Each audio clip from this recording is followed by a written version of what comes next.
She's going to talk about shifting the power, bringing tech, data, and storytelling for a stronger democracy. So with that, Vidya.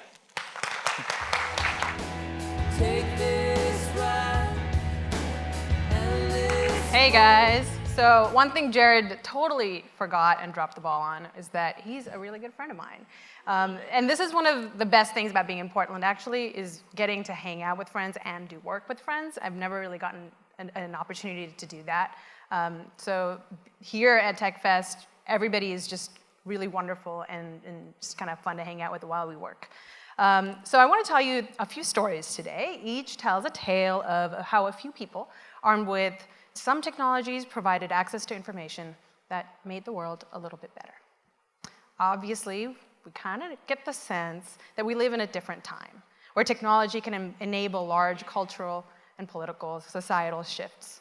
I think we kind of all maybe start to get that, but we're still at the tip of the iceberg. As we bring in more empathy, as we start listening to each other, we can build our tools to really serve the needs of our consumers, our communities, our friends, our fellow human beings. And as we continue to do that, I think we'll start uncovering a whole world of infinite, unimaginably huge number of opportunities to make our world a little bit better for each other. So these are the three stories that bring me a lot of inspiration to keep pushing the envelope in my work through data, through storytelling, through technology. And I hope these stories leave one clear message. As technologists, I know that we have the power to shift power by creating platforms that provide access to information and by creating platforms that enable people to tell their own versions of their truth. This is the first story. May 12th, in 2008, more than 87 million people were going about their day in Sichuan, China. That afternoon, a massive 7.9 earthquake devastated the region. In an unprecedented and progressive move, the Chinese government and the Chinese government's state-controlled media actually covered the disaster, reporting proactively the crisis as it unfolded. This was not common practice for the communist nation, who had had a reputation to be silent during crises in the past and for covering up the facts as disaster unfolded. In its wake, the earthquake left 68,000 people dead and 18,000 people missing. The earthquake also demolished over 7,000 classrooms, killing thousands of students. And this is where the controversy began. People began asking questions. Who built these buildings? Why were they so poorly built? And it was a little bit clear for them, early especially, that the government built these buildings. And the government was hiring contractors, and at some point along that chain, somebody was skimming money off the top, leaving fewer budgets for the construction, leaving low-quality buildings that are crushing people in earthquakes. And as Chinese media covered this story as it unfolded, these questions quickly turned into a nationwide scandal.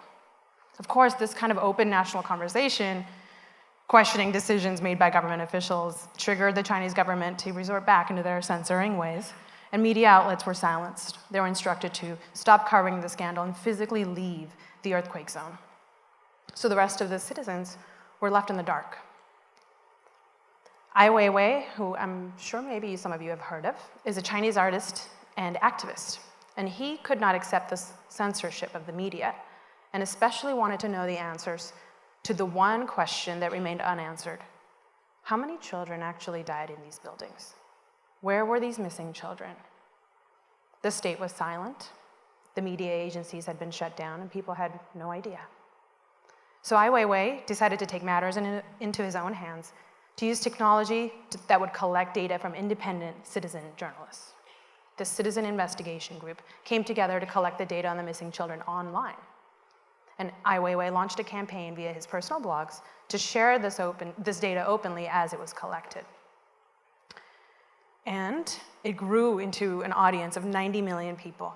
Through one of China's biggest bulletin board systems, the campaign reached millions of storytellers that would go out, find, and ask each other names of anybody that they knew were missing, and then document them. These same questions about government corruption and the number of missing children rose up again in dialogue, sort of in the public, through the web. And as more data was collected, more stories were shared, and he published them all. Eventually, of course, the Chinese government cracked down on that and shut down his site. But he moved his blogs overseas and it recruited international press to kind of push forward the story. So now from 90 million people in China, it's exploded out of China through to the rest of the world. There was a few Chinese hackers that found a way to get the information that's been collecting kind of back into China, bypassing the Great Chinese Firewall.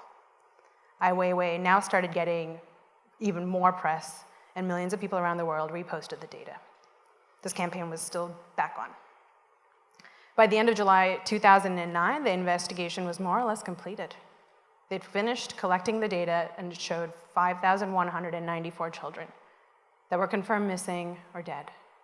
And get this, they also compiled a list of the names of 4,851 students who were casualties. So this just blows me away, thinking about this movement and this uprising almost from the citizens of China to really solve their own problem in a repressive regime. Ai Weiwei says that all citizens should have the right to supervise the government as well as the responsibility to investigate the truth when the government keeps silent. As powerful as this statement is, it isn't quite what inspires me. Ai Weiwei simply made room, a platform for the voices of millions of people to share their stories and to learn a little bit more information. He worked against a repressive and powerful government to bring justice through data and storytelling.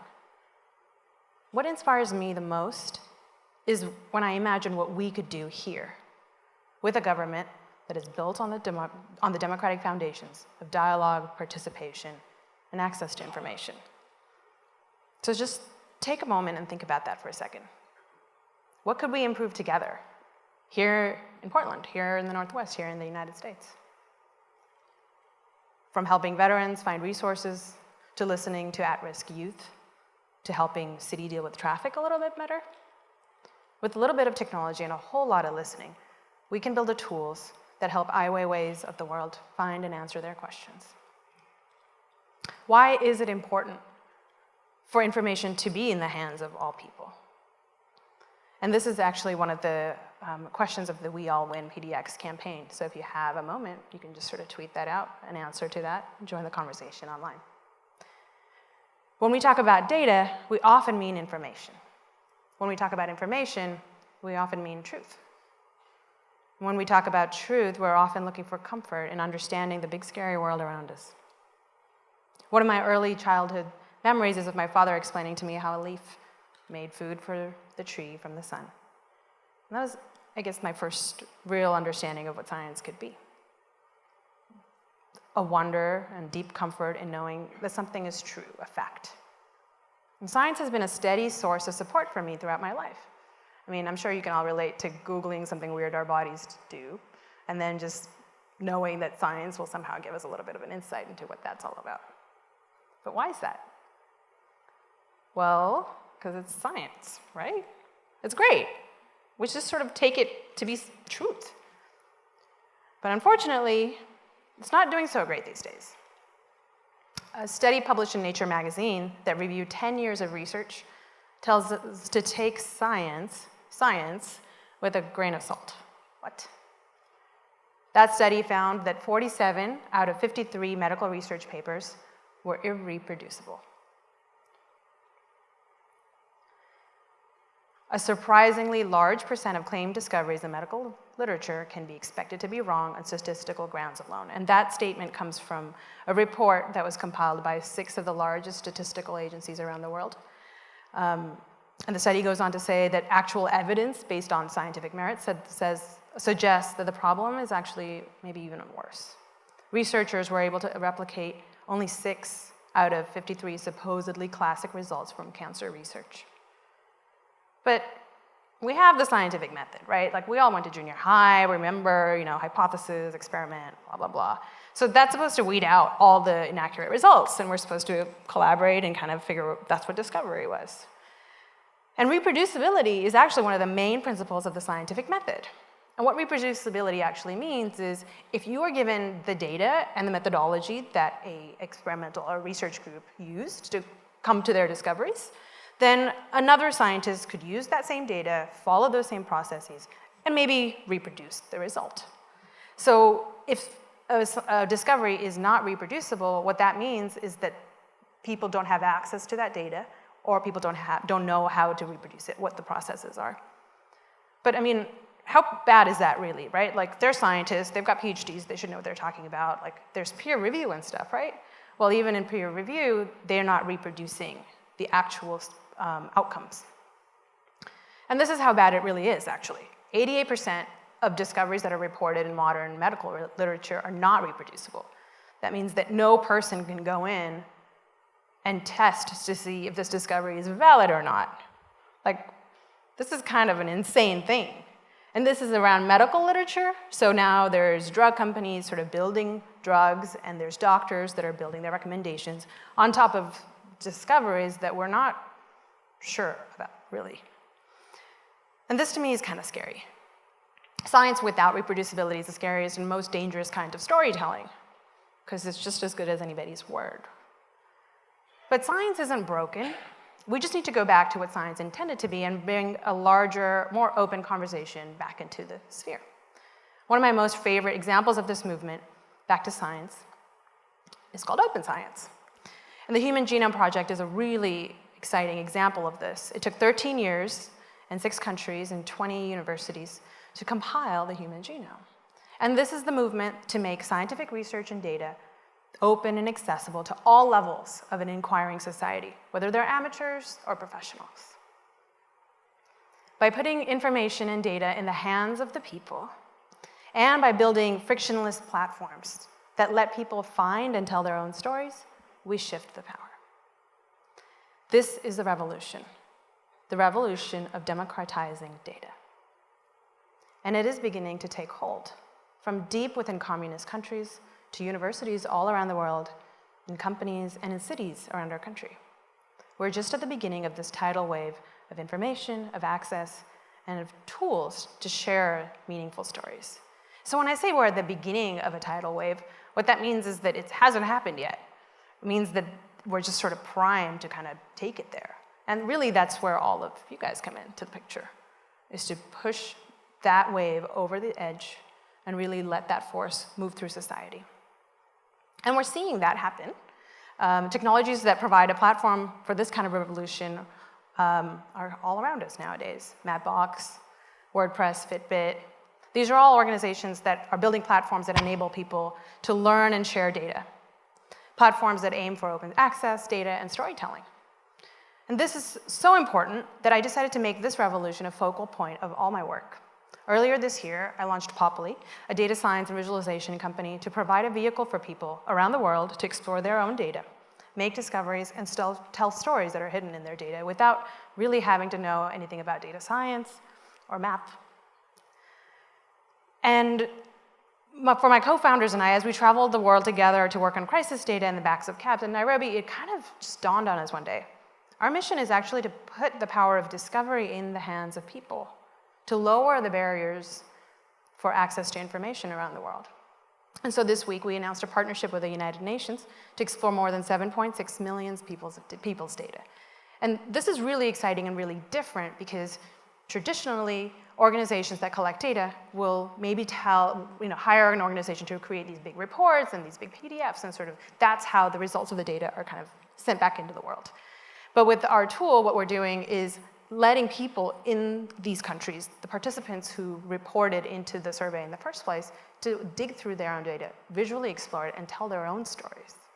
So a 16-year-old Congolese boy could then ask, what are other 16-year-olds around the world caring about? What are their development priorities? What do they think the United Nations ought to be doing? And this is a kind of a conversation that has never really been possible before. And so this is where the shift is starting to happen slowly. So now what, right? Like, okay, so what do we actually do in our lives, whether we're working in technology or anywhere else? Like, what are the tenets that we can keep in mind? And through my work, there's 5 things that keep kind of coming up, values that keep coming up, that drive me. And I'm sure there's more, so if you have more, please tell me. And here they are. So focusing on diversity and inclusion is a really important piece, and that's something that kind of iterated all the way through, because we're creating things that are supposed to be enabling large groups of people. And so if we don't have their perspectives, then we don't build the tools. Open access means that the data that we're collecting and the stories they're able to tell need to be as easy to share and as easy to access as possible, so that there's not any more gates that they have to go through. Freedom of information is really lowering all barriers as possible to let information flow from places where most of the information is collected to all the groups of people that just aren't aware.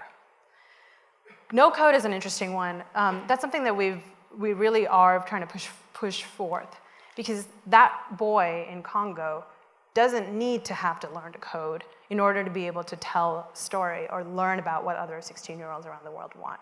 And so the more that we embrace that concept as we build our technology, so that it just sort of decreases the tech literacy requirements we have, the better. And finally, and most importantly, the focus for all of us is to build with and not for people. So what that means is that this is a dialogue. And for the lean developers out there, that's something that's kind of an obvious thing, right? We listen and we incorporate it and we kind of build forward. And I really want to push that forward into all realms of this platform building. And so with that, I just would like to thank you all for listening to the talk, and hopefully we can all sort of band together and support each other to build platforms that power the people. Thank you. Can I get a hug? Hello. Hug time? What? Hug. Hello. Hug. Hello again, everyone. Are we moving to these chairs? I don't know. Okay. Should I sit there? Yeah. Do you want to sit here? I don't know where I'm sitting. Okay. We'll go this way. Hi again. How's everyone doing? Yeah? Okay. Yeah, let's give another round for Vidya. Fantastic talk. So for those of you who saw me yesterday, I'm Mata Zepeda, the co-founder of Switchboard. I know both Jared and Vidya, we worked together on the early adopter program that Jared spoke about. And so Switchboard was the selected software vendor to create this marketplace for solutions where essentially government bureaus could articulate challenges and problems that they faced to the public. And private companies, and especially startups, could respond to those asks. And what you would have would be a casual dialogue between people that were facing challenges in city government and then local software providers who might be able to help them. That sounds almost obvious, like an obvious space that you would have in government, but this was actually one of the first programs like this in the country, was to kind of create this really informal dialogue between citizens and government. So we had the pleasure to work together on that. Yeah. I'm stealing this from you. Oh, sorry, I took your notes. And I think one of the really interesting things that I learned as a result of that process is that there's so much fear in government when it comes to new technology. You know, all of you are probably familiar with this notion of move fast and break things. And that's like maybe the last ethos that government would want to sign up for. Yeah. So I'm wondering if you can just kind of share with us a little bit, why is there so much fear when it comes to government working with new technology? And what are kind of simple ways that you've found government can be a little bit more flexible in working with new technologies without it being super high risk? Sure. It's actually really kind of, so imagine that everything that you do is on a national stage. And imagine that there are millions of people that either love what you're doing or absolutely hate what you're doing.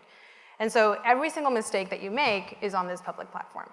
So it's going to make it a little scary to do something that's a little bit different, because you know that there's going to be people on both sides that are there's going to be somebody out there that's going to create some controversy. So that's a real fear for public workers who are a little bit risk averse in kind of failing in a big way. So if they try something different, the odds of them failing are really high because it's the first time they've ever done that. And there are a lot of these examples of disaster projects, and those get a lot of press. And so that adds to this fear more. We hear less of all the positive things that are happening, or maybe we kind of take it for granted. And then as far as what can they do to to kind of sort of soften to that is really around opening dialogue through tools like Switchboard, just having this open kind of informal conversation so that they can learn a little bit more about what's possible. Always kind of more, as I said, data and more information decreases risk about the big scary world out there. So as they have these informal conversations without a lot sort of like riding on them, the easier it'll be. And then a part of that also is to get small wins. So trying out little small pilot projects. And that's a movement that's starting to happen more and more, where they'll put a small budget to just understand what the problem space is. And then once they understand, then they will hopefully take the next step to invite the community to help define what the solution might be. And I think that's really interesting, and something that was another thing that I learned in working with you and the PDC was very often government will preemptively decide what a solution is. And so can you just kind of, within this question, I guess, maybe just share with the audience how like the traditional RFP process even works, because it seems to, they arrive at the solution first without necessarily understanding what the problem is. So. Yeah, sure. There's actually a really kind of weirdly good reason for that. And the reason for that is if they ask experts to help define the solution, then there's an inherent bias in who they would pay to implement those solutions. And so they're very concerned about biases in the kind of vendor hiring process. And so to counteract that, they have this kind of much more complicated version where they'll put together a set of requirements based on a committee often internally. So people who are working with the challenges who have maybe some idea of what would make their lives easier. So these are non-experts, but are very close to the problem. And they'll say, well, what kind of a solution would be helpful for you? And that committee will come together and say, if it does X, Y, and Z, then we'll be happy. And that approach ends up turning into an RFP, but at that point, we're kind of already digging ourselves into a bad place. And that's because these RFPs are now kind of solution-driven without a real consideration into what the possible solutions are out there and what are some other nuances to consider. So what would be better is if there was a more they're now starting to do these things called RFIs, which are requests for information. And what that means is that they're spending a little bit of money earlier to get information from experts to then say, okay, here's what's possible. Here's maybe a better solution coming from an expert in the field. And then we can derive our RFP out of that. Great. Well, we'll turn to the CUO question that we all win PDX. What does it mean to you when you hear shifting power is a net win for all? We can just pose this question to the audience, and you can wait for a mic, or just initially when you hear this question, do you also have some answers or ideas around this particular question? Anyone? Well, you're more than welcome to tweet your responses. The We All Win PDX hashtag is there. So these are some kind of questions to promote dialogue and conversation around these issues. So I think, did you have? No, okay. So I wanted to talk a little bit about where you see gaps in government information in terms of accessibility. And so when it comes to information that government has that it's simply not sharing with people, how do you think it can do a better job of sharing this information, and why is it so difficult to get out there into the public? Yeah, so kind of going back to that RFP process, maybe like in the 80s, they invested a lot of money in like their reporting mechanism or their way that they're collecting information about the needs of people. And so back then, they spent a lot of money on this one giant system that has like people filling out forms, and then like maybe if we're lucky, they're like somehow digitizing them into a PDF, or they're just in file, like they're actually physically in paper. And so for them to justify a giant expense to overhaul that is sort of a political question. And that's kind of a dangerous, scary thing for them. So the opportunity really lies, I think, for entrepreneurs to be able to help make that easier for them and just solve that problem and start chipping away at it by making it kind of less risky and high reward, obviously, with small subsets of data. And this information that's sort of like held hostage in these giant tables and PDFs is slowly starting to get open, and there is a movement within government. There are evangelists that are pulling that out. And what would be the most helpful, I think, is if the private sector kind of meets them there and partners with them. And it doesn't have to be this like big fancy partnership and announcements or anything like that. It could just be, hey, like I've had, when I was working in DC, I've like plenty of times I would just call a friend at some startup and be like, yo, we got some open data here.